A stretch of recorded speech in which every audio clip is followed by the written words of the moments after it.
Today, I just wanted to say hi and see how you're doing. This is Mystical Ariel here to shake the matrix, expand our minds, and make us all think.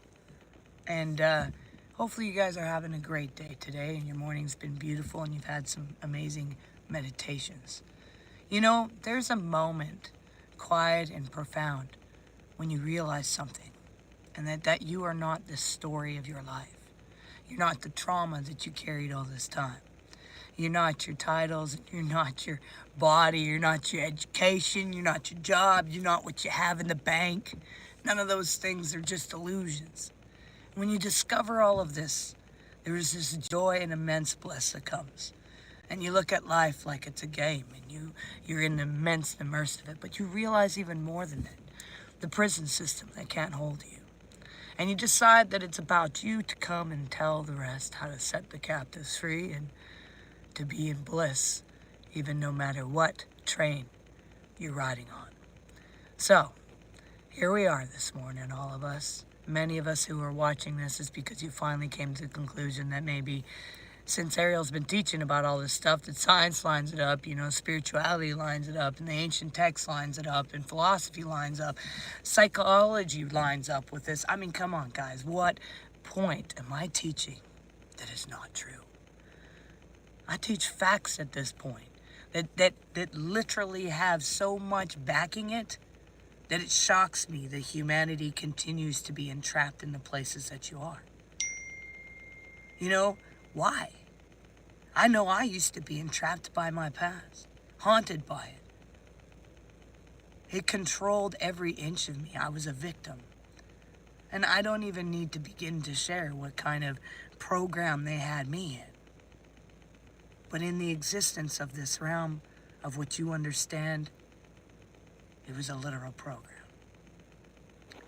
And being unique, sometimes you're studied. But here we've been. I even allowed that story to entrap me. Lost in illusions, not knowing who I really was. But because I was looking into the wrong place. Out external.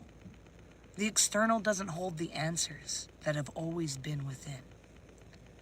You see, we have allowed this world to program us and entrap us in these things. We've even built identities around what has happened to us and what others have told us we are, and in doing so, we have forgotten the original truth of our existence. Hello, beautiful people. Welcome. We are not these bodies. We are not the circumstances we've even faced. We are not these personalities, and we are not these thoughts. We've missed the boat, and not because we are unworthy or broken, but because we've been distracted by these illusions. We've allowed things to literally control and do our existence.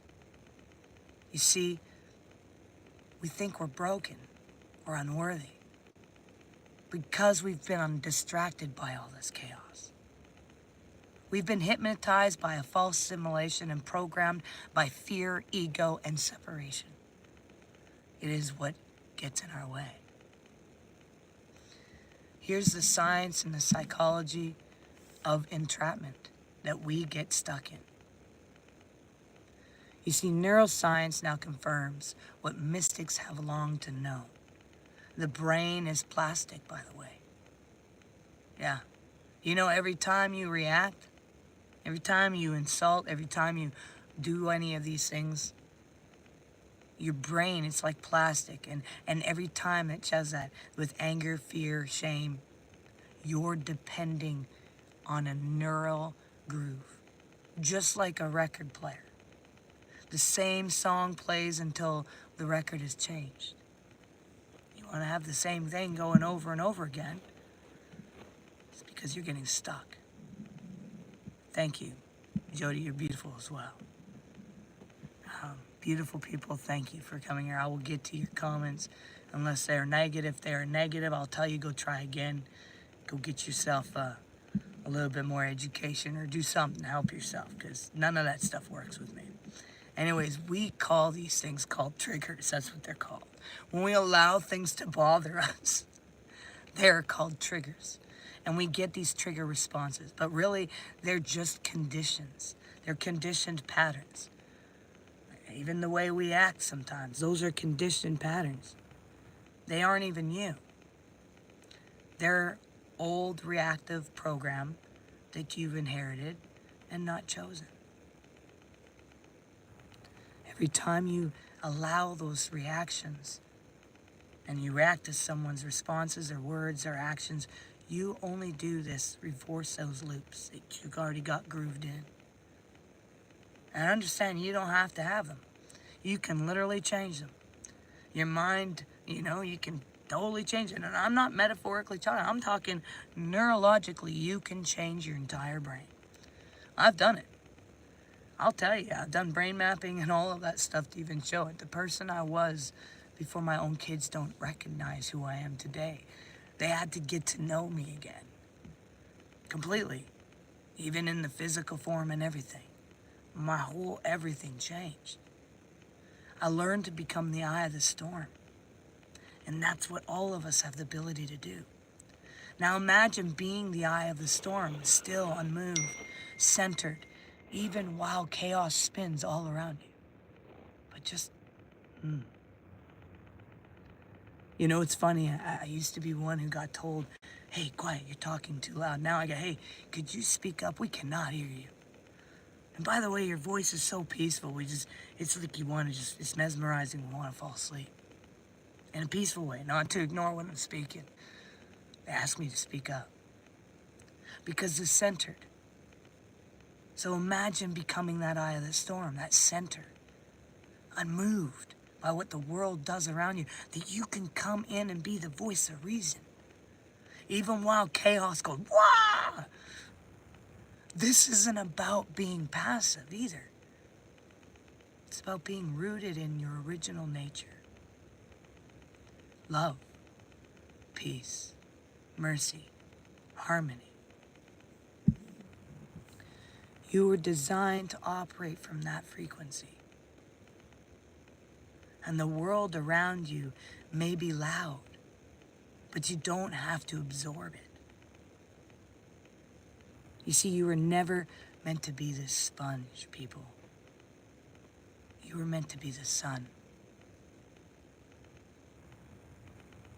You're meant to be shining like the sun.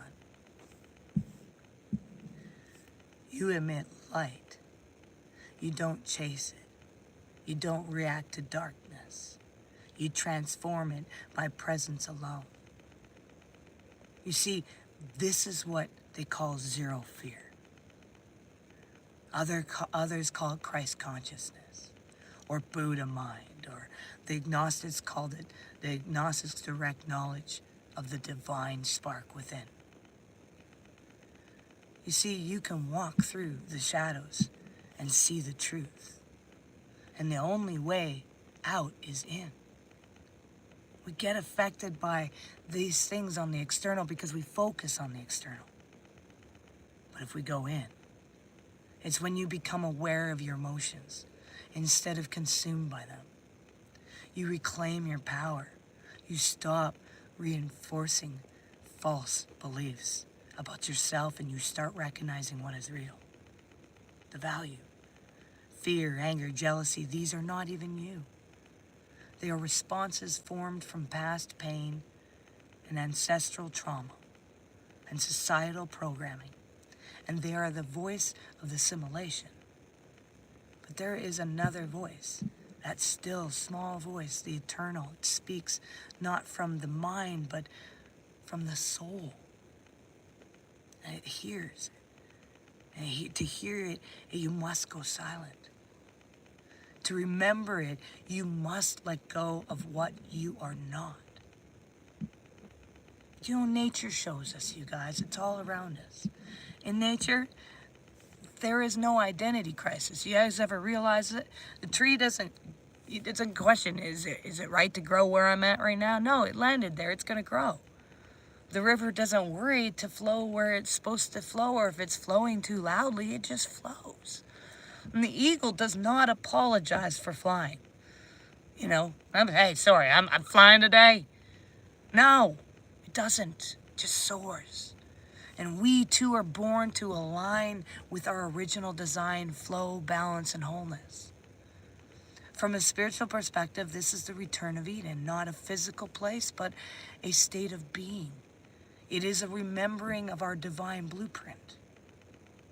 Your religion even tried to teach us. They just got it all kind of wrong, but in a metaphor, but often became entangled by heresy, because it's funny, they'll call us who are teaching this heresy, but that is what became entangled by heresy: control, manipulation, fear.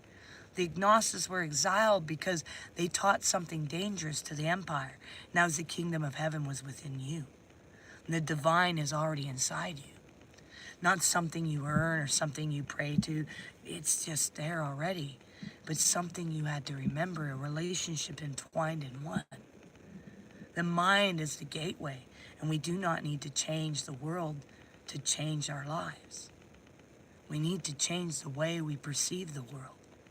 The brain, like a record, can play a new song, one of peace instead of pain. Every thought is a seed. Your beliefs are soil. Your emotions are water.